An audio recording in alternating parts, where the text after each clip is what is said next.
You open this door with the key of reason. Beyond it is another dimension. A dimension of truth. A dimension of freedom. A dimension of joy. You're moving into the land of both the ideal and the real, of the possible and the actual. You've just crossed over into the Capitalist Corner. Where reason meets reality, welcome to the Capitalist Corner.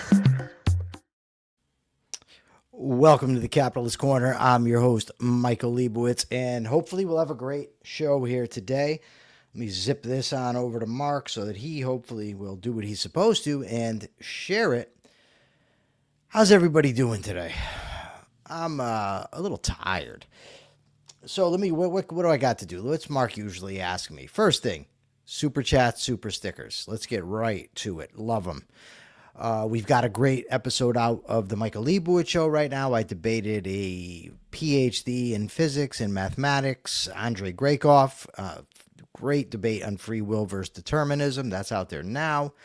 Tomorrow, noon Eastern time, 9 Pacific, we have Megan Ribbons on to continue our series discussing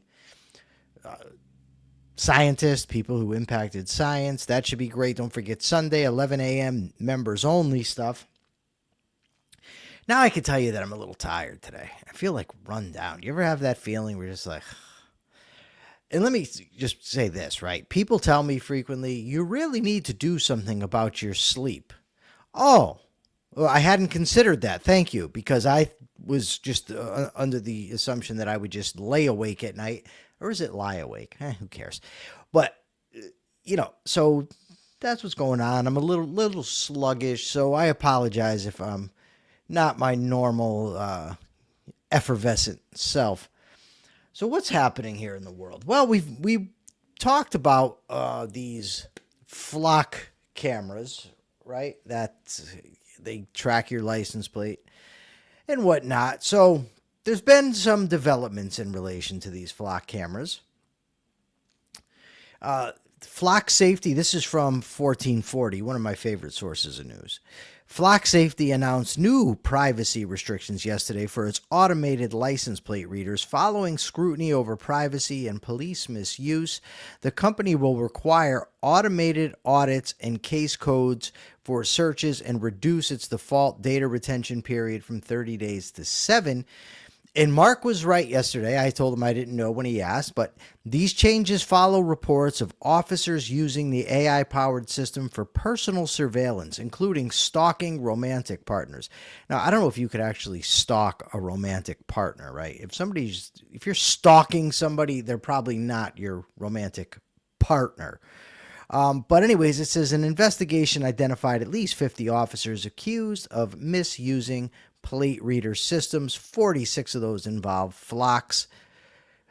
Oh boy, oh boy, oh boy. Well, I guess, any change is in the right direction is good. It's to be praised. I don't want these things. I don't want the government tracking us. I don't want cameras around. I don't care if they tell me ahead of time. None of that matters to me. And there's an interesting story that's could be maybe a warning for us about surveillance. And the first I came across this today was in the Epoch Times, and it was called The Inner Workings of Beijing, of their security machine. So what they've basically done over there is they've recruited the average citizen. Oh, it's Open Question Friday, folks. By the way, please bring your questions. It'll be a great help. Great help. If you bring your questions, ask away, fire away, however you want to put it. Just let me know, and hopefully I can answer them.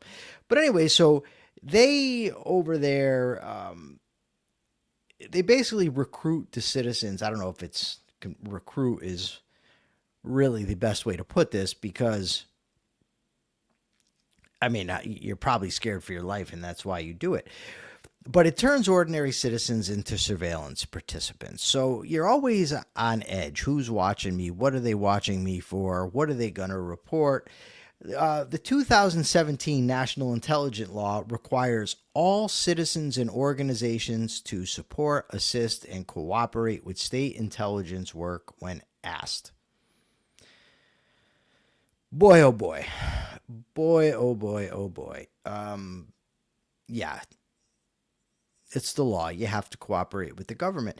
Now, before, these things are a matter of degree. Over here, after all, we have compulsory jury duty. A witness can be compelled to testify in court. So if you're a witness to something, I'm not saying that we're, arriving where China is. I'm just saying that we do these things and they're dangerous and they're not good. The counter-espionage law broadened what counts as espionage and encouraged public reporting, including cash rewards for tips on suspected foreign spies. The residential committees, they have called them grid management systems. They assign local volunteers or paid workers to monitor small clusters of households, report anything unusual. Oh, Jesus. On the workplace and institutional informants, party cells exist within companies, universities, and even foreign films operating in China. Students and employees are sometimes recruited to report on colleagues or classmates' political views, religious practices, contact with foreigners. Professors, especially in humanities, report students informing on lectures of a political nature. They use this stuff against the ethnic minorities. They use it to monitor people overseas. So the Chinese government is on people, and it's all directed toward pretty much one goal, and that is to keep the Chinese Communist Party in power. People like power. When people are in power, people abuse power. And the thing is, people say, well, we want crime to go down, so let's have these cameras. The whole country, and so somebody gave an analogy, because there was a paper written, I guess, by the Manhattan Institute. Full disclosure, I did not read the report from the Manhattan Institute, but it was basically defending the cameras on the grounds that they're going to reduce crime.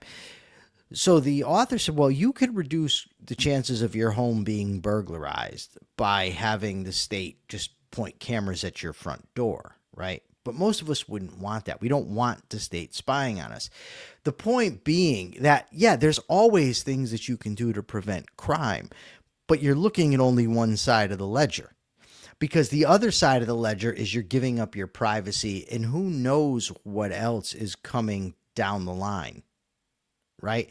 Once they have information about you, once they know where you are, what you're doing, we just don't know. And, there's that quote from Ben Franklin about, if you give up privacy or give up freedom for security, you deserve neither.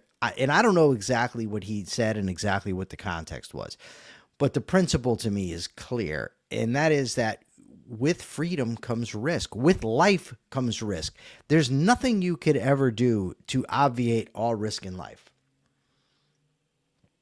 There's no such thing as the perfect world where nothing ever goes wrong and everything is great and we all just sing Kumbaya. I was talking to Diana, my girlfriend, yesterday about this, and I said there's no such thing as this idea that you're going to go to work and everything's just going to be perfect. You're going to do everything right every time, never screw up. There's no world without challenges, and I don't want one. I like there being challenges. I like there being obstacles in life, right? And I like being free, even though it entails risk. Because at the end of the day, you can't get rid of all risk, but you can take away most of your freedom. That's not something I'm interested in. I'm not interested in living in the type of country that is China. I'm just not. And I hope that you guys, I'm sure most of this audience is not either, right? It's just not something I'm interested in. And I think that we really need in this country to overcome this idea that security trumps all else, because it simply does not. Dink Smallwood, thank you. He says, thank you for your recent debate, Michael, that you did well. Sadly, your opponent was not quite equipped to even understand your line of reasoning. I would push back a little bit on that, Dink. He's familiar with the literature. He's familiar with the topic. I just think he's wrong.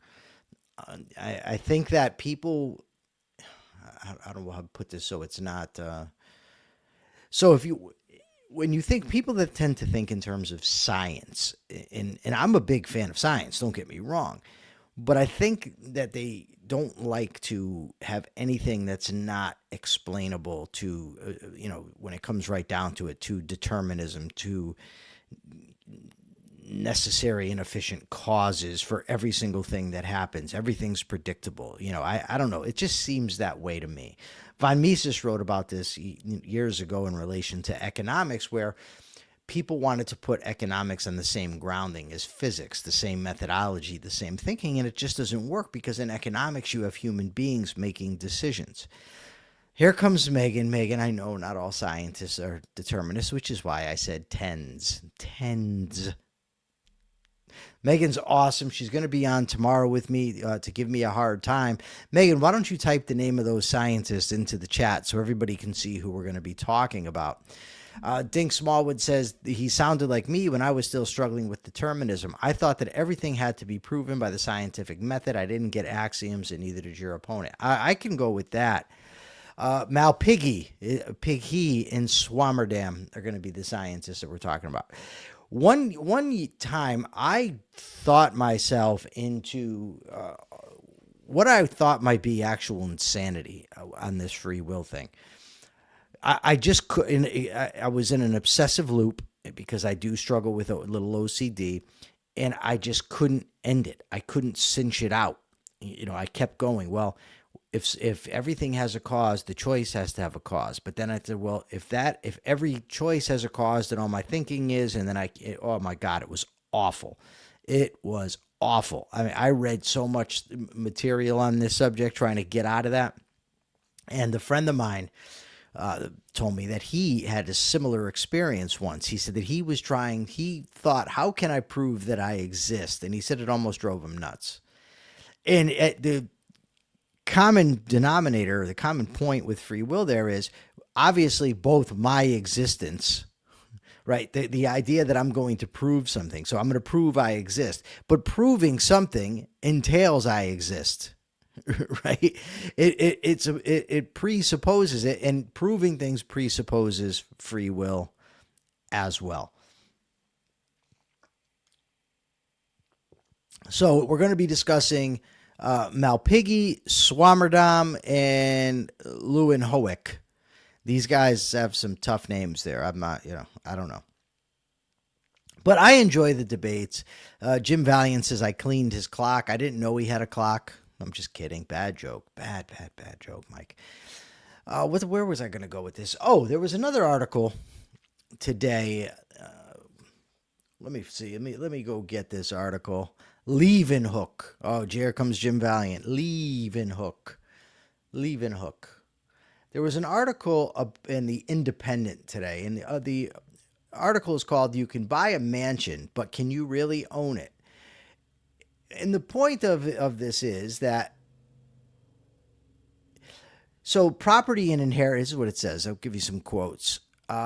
Property, it's okay to derail me today. It's Open Question Friday. Please bring your questions. Ask me anything. It'll be a big help in facilitating the show because Mark has once again left me. Okay. Property and inheritance taxes turn ownership into a conditional privilege. You paid a tax when you bought the property using money that had already been taxed as it was earned. Then you paid property taxes for decades while owning the house. Now you die and you get another tax. I mean, how do people, I don't know how people don't get that this is a problem, that you work your balls off, right? Your metaphorical balls, ladies. So I'm not being a male chauvinist here. You work your balls off all your life and they take your money, right? You go to the store to buy stuff. They take your money. You go and buy a home And now you have property taxes. Well, I guess you pay, I've never bought a home, but I guess you pay a tax when you buy it. Then you pay property taxes while you live there. And then they take more when you die. And people think somehow this is okay. To me, it's not. So there's also, I don't want to talk about those right now. That neither. Okay. Just so if I purchase something, right, but then you keep taxing me on that something, and if I don't pay that tax, you take that something, do I really own it? There's a strong argument for you really don't. I mean, you're kind of using it with the state's permission, right? I mean, if they can tax you, you have to pay them to use it. It's almost like you're renting it. You got to keep paying them so that you can use it. And if you stop paying them, they take it. Much like if I'm renting an apartment and I stop paying, they kick me out. This is such an assault on property rights, in my view. Then you have there's these two economists, Moretti and Wilson. They found that estate taxes have a significant effect on where billionaires live. 1 in 3 billionaires live in a state with an estate tax. A tax is what a tax does. It's not merely extracting money, it changes behavior. Right. People respond in this world to incentives. And if I know, for instance, if there's a state that I can go live in and I don't have to pay, all things remaining equal, obviously. I don't want to have to keep saying that. So just keep that in mind. But if I have the choice to live somewhere where I'm going to pay higher taxes as opposed to lower taxes, I want the lower taxes. Right? And that's going to impact my behavior. That seems simple. So if you're going to tax production, for instance, people are going to produce less. If you're going to put a minimum wage, let's think about a minimum wage, right? It's not a tax, I know, but just stay with me for a second. If you raise minimum wage, now you're going to impact two sets of behavior, right? The amount of people that want it, that are going to go try to get it. And you also have on the other side, people that do not want to buy it because now it's too expensive, which you end up with a surplus of unemployed people. Not a good thing. Okay, so, well, let me just keep going. So this whole thing, the article stemmed from what I thought was absolutely ridiculous. There was this person that owned property in both Connecticut and Florida. So upon his death, now his residence was in Florida. Upon his death, the two states got into a bit of a battle because each wanted to claim that he lived there so they would have the right to tax him. What freaking vultures, right? What vultures? Just consider this for a second. You've died and now states are fighting over your money, how they can take your shit. That's so disgusting in my view. So Rock Chartrand wants to know the difference between socialist and socialistic. He says, he's heard me use socialistic to describe someone who promotes socialist policies without necessarily declaring them a socialist. Well, that's exactly what it means. So socialistic means like kind of socialist, for lack of better words, or contains socialist elements without being a full socialist. So, somebody that advocates, for instance, a welfare state, that's socialistic, right? I mean, it does entail the government dictating or trying to dictate some measure of equality, trying to end poverty by giving people money, taking it from other people, that sort of thing. But it's not full out public ownership of the means of production, right? But I would still say it's socialistic. Maybe I'm using it wrong. Let me give this a look, Rock, and we'll see what it means here. Did you try looking it up, Rock? I think I've looked it up before.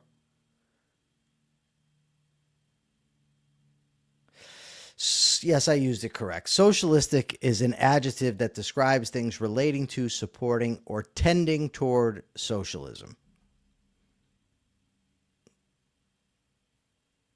So it's tending toward socialism, Rock.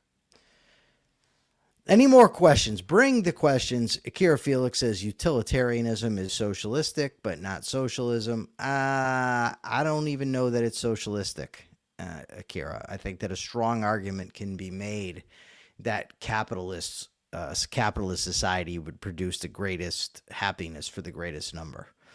I think that utilitarianism can turn socialistic. It certainly can be used to justify socialism in marginal cases, but overall, I don't think it's necessarily socialistic. John Stuart Mill notwithstanding.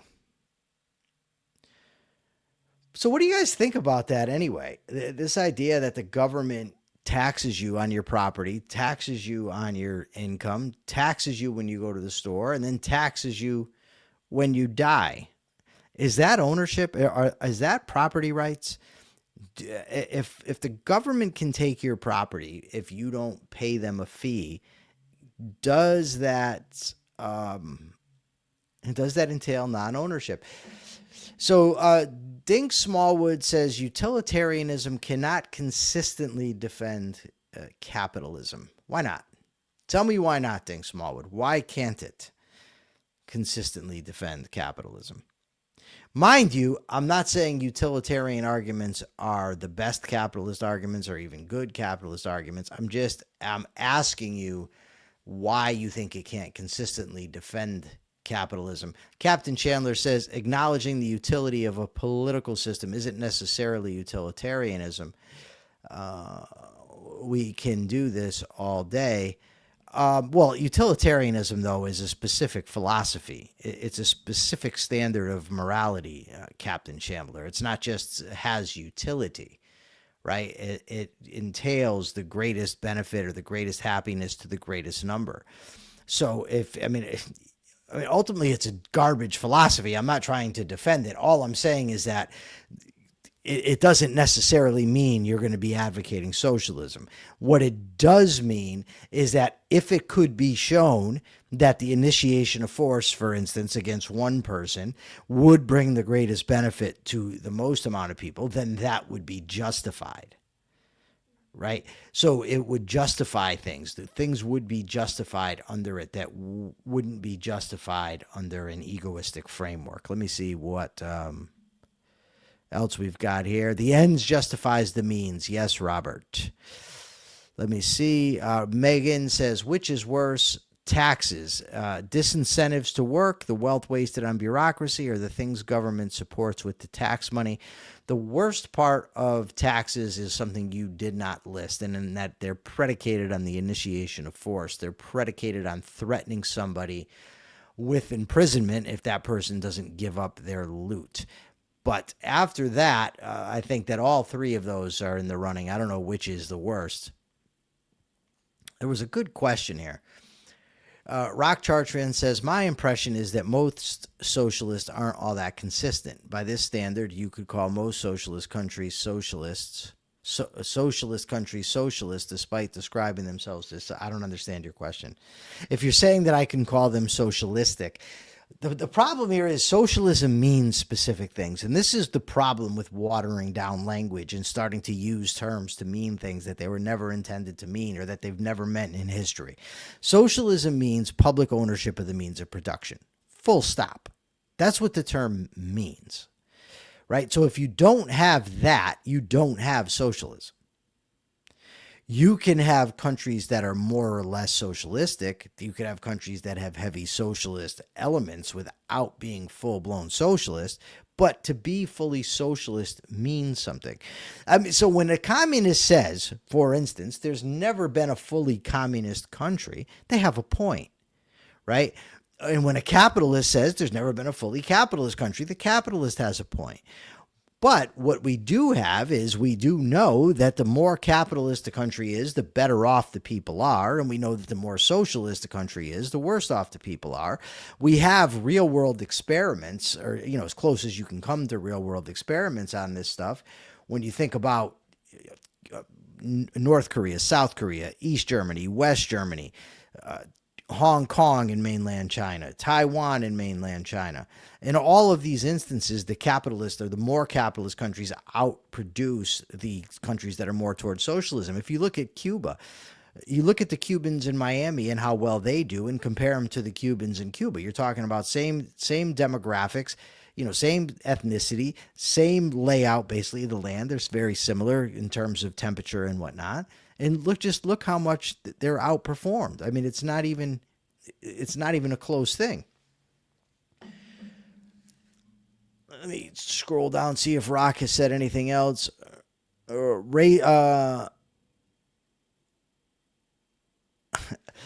Greg Doherty asks a question, and I hate these questions, right? It's not that I hate the question. I hate the comparison. Of the following taxes, which is the least objectionable? Property tax, sales tax, income tax, inheritance tax, or capital gains tax? I hate it because I hate them all. And I don't want to get into saying, well, this one's better than this one. But if forced to answer, I would pick the sales tax as the least objectionable. Why? Because with a sales tax, they don't have to know who you are. They don't have to collect information about you, where you live, what you make. All the other ones, they keep tabs on you. They have to invade your privacy in order to determine how much you're going to pay them. But a sales tax, you go, you buy, that's it. Nobody has to know who you are, and that's that. Robert Naser for $5 says, by rationalistic standards, anything less than laissez-faire capitalism is slavery. So yes, we must use language more precisely, context respecting. Yes, I agree with you, Robert. I'm with Robert on that one. We have a question from Race. If I can scroll up. He says, would you consider America the most capitalist country in the world? No, I would not. He says, I hear a lot of talk about Sweden being more capitalistic, but this seems mostly oriented toward the economics and less the politics. Is there a more capitalist country overall than America? Not the. This is, again, where it's going to come down to what exactly do you mean? If Sweden has greater respect for property rights over there, I believe that, if I'm not mistaken, you can check, fact check me on this. I think that their taxation is less progressive. They do have a large welfare state, of course. They have a lot of individual freedoms, free speech, of that nature. So Singapore has a lot of economic freedom, large respect for property rights, but they've got a very authoritarian sort of government. Gary Menard for $1.99. Thank you, Gary. Says, have you ever heard of open fields doctrine? No, I haven't, but I'm going to guess that it has something to do with homesteading, Gary. You can let me know if I'm close or if I'm just way, way off the mark. So my answer back to race is, I ultimately don't know if there's countries more capitalistic than America. I know that when the Fraser Institute and the Heritage Foundation, when these organizations do their freedom indexes, America does not come in at the top. And I know that Sweden has stronger property rights than America does. Gary Menard says it's circumvention around the Fourth Amendment for outside property. Oh, wow. Granted by the Supreme Court during Prohibition. Well, that's bullshit, ain't it? I think I'm going to ask here ChatGPT, if we see what ChatGPT says. What's the most capitalist country? Any wagers? Who wants to bet what it's going to say? Let's see. Capitalist country. Nicole Hingle says, bye. I guess she didn't want me asking this question. I'm sorry, Nicole, for this. I hope you can forgive me. According to ChatGPT, there isn't a single universally accepted most capitalist country because it depends on how you define capitalism. Yes. Different rankings emphasize different aspects such as economic freedom, government intervention, taxes, or openness to trade. Some of the countries most often considered highly capitalistic include Singapore, Switzerland, Hong Kong, New Zealand, and the United States.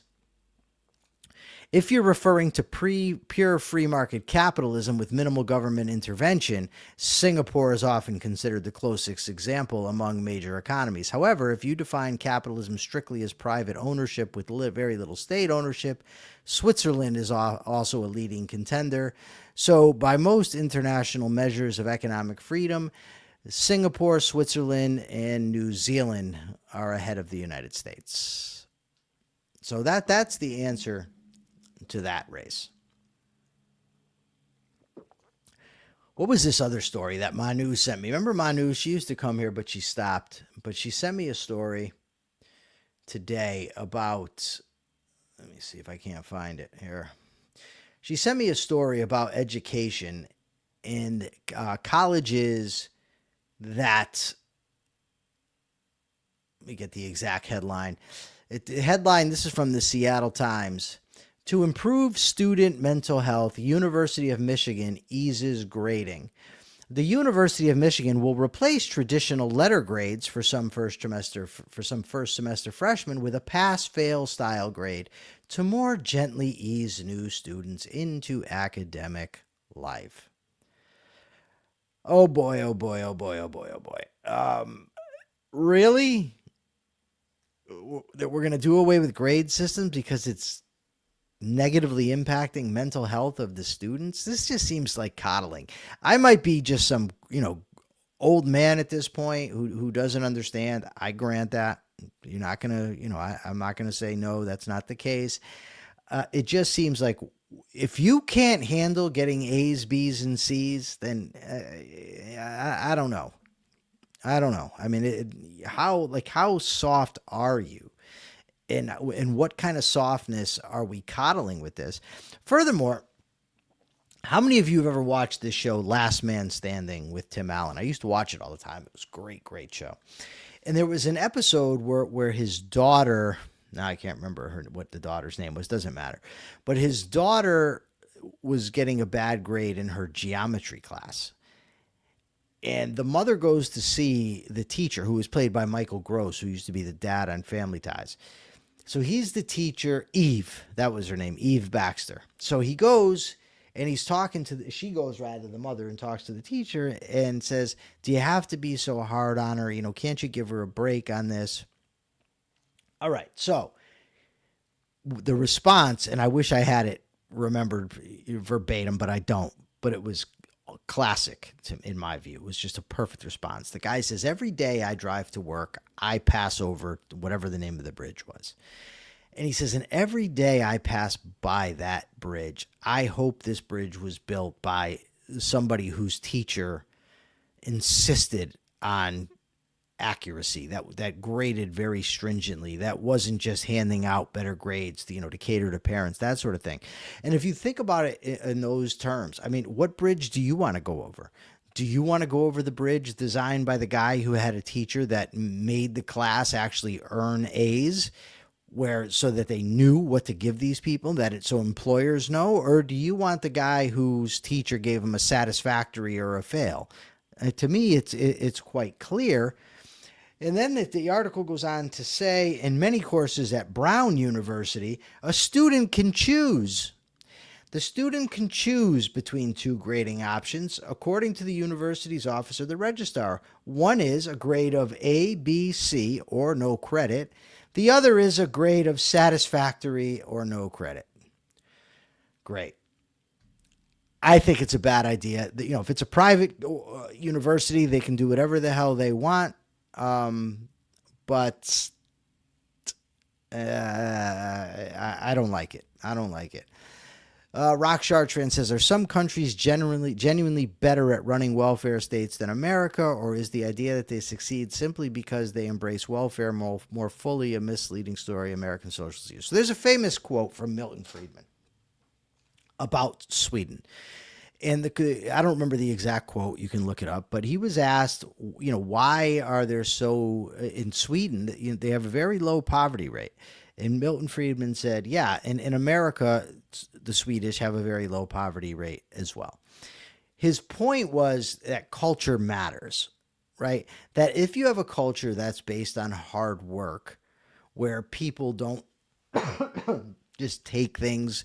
From what I understand, the Swedish are a very, and I might be wrong, but this is what I've heard. Their culture is very much don't take things for free if you don't need it, that sort of thing. So if you've got a culture that emphasizes hard work,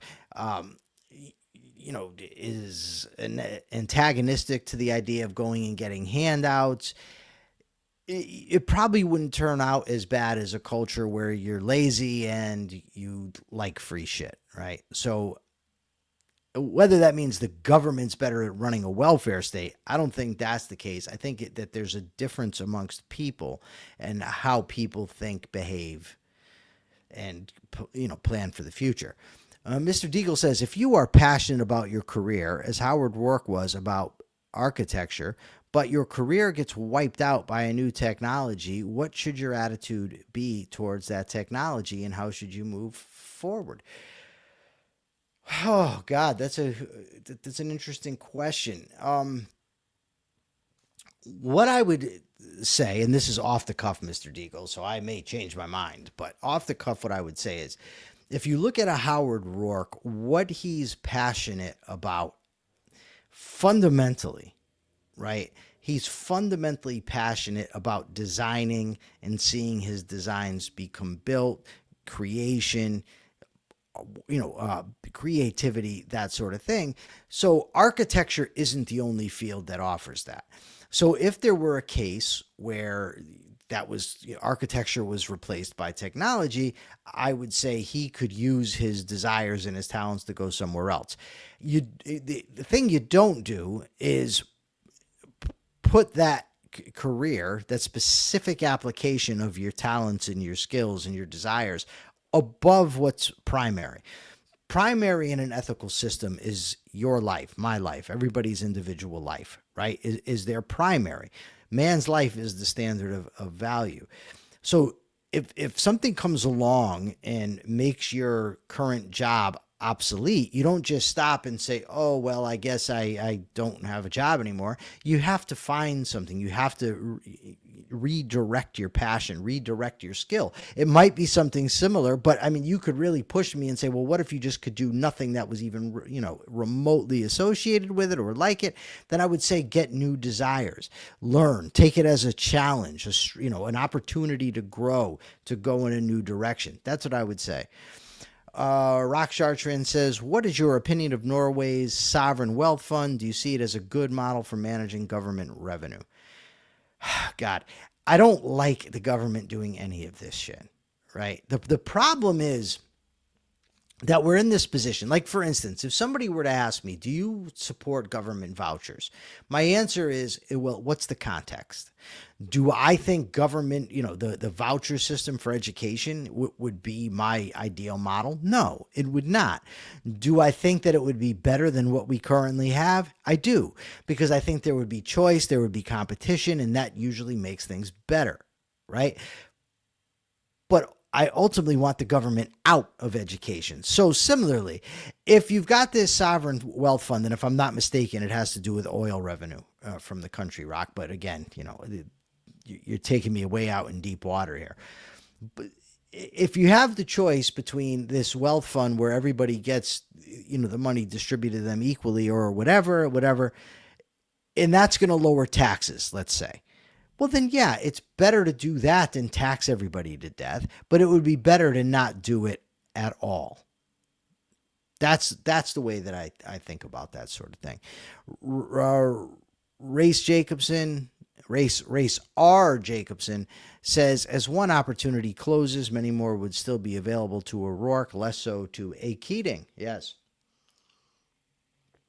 Way to go inside baseball today, folks, with the Keating references and Howard Rourke. No, it's okay. It's wonderful. But back to this education thing for just, for a minute. It does, I just don't think that we need to be protecting people from everything. It's this idea that everybody needs to be protected. Nobody should face risk. Nobody should be challenged. It's almost like the same idea. We can put up these surveillance cameras and stop crime, right? The Chinese can have all their citizens, or not all, but a large amount, spy on the other citizens for them, and that's going to make them safer.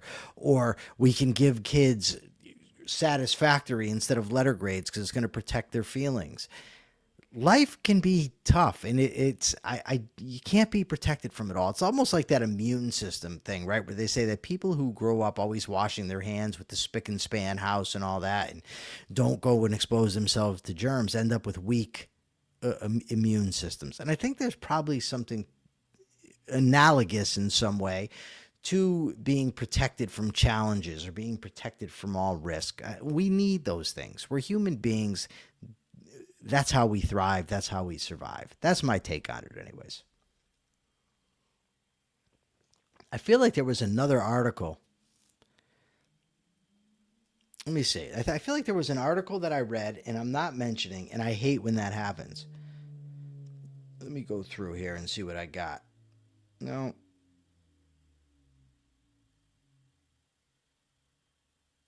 A few people call this flock camera thing. Oh, this is an interesting article. Article in Reason magazine about whether Tucker Carlson is going to run for president, and the article says he's not. I would bet he's not going to run for president. One of the things I found interesting is the so-called libertarian Thomas Massie is encouraging Tucker to run for president. You know, there was a big discussion a while back about that, calling Thomas Massie an anti-Semite. And I don't know. I'm not inside the guy's head. But I'll tell you what, his praise of Tucker Carlson and wanting to see Tucker Carlson run for president, that I do know he did, and that is disqualifying in my view. If you can't see that Tucker Carlson's a grifter, if you can't see that his ideas are bad, that he's a phony, your judgment's gone. But the article was mostly about how third parties don't really do well. They never pan out at the presidential level, at least. And I think that's true. And I think that the entire system really is rigged, to, use a popular term, against it in terms of how you get on ballot, get ballot access. So I do think that's true. I don't think Tucker Carlson's ever going to run for president. I don't think he has any interest in it. I don't think he needs to do it. I don't think he wants to do it. But, I don't know Tucker Carlson, so I suppose we'll find out. Mr. Deagle says those same people will finish college and be too incompetent to live independently, and then they will demand socialism. You might be on to something. Mr. Deagle says libertarians are worse than anti-Semites. They hate Israel because it's a free country. I wouldn't... I disagree, Mr. Deagle, that libertarians hate Israel because it's a free country. I think there's a lot of libertarians that oppose Israel. That's true, but not all libertarians do. Walter Block is a pretty important. What's the word I'm looking for here? Exception. But I also don't think it's because Israel's a free country that they hate it. I think that that's an easy thing to say. I think it makes that, I'm a big fan of steel manning and not straw manning people. So if we could just fit them into and saying, remember George W. Bush, they hate us because we're free. If we could do that, then it really makes things simple, but then it avoids actually having to address arguments. I'd much more want to address arguments, moral and otherwise, in any situation. Mr. Deagle. Mr. Deagle, I still like you, buddy. I disagree here. But he says he qualifies that and says it's the Massey types that he's referring to. All right, any more questions? I'm running out of gas. I got to be honest with you guys. I'm running out. I'm tanking. I'm gonna look for what? For the answers to yesterday's question. I don't even know if anybody answered it. I don't even remember what it was. Oh, I asked, what's the worst and best thing about getting old? That's right. That's right. And let's see what we got here. Let's see. Got to go to here. Greg Doherty says the best and worst of aging, smarter but closer to the exit. Yeah, I think that's true.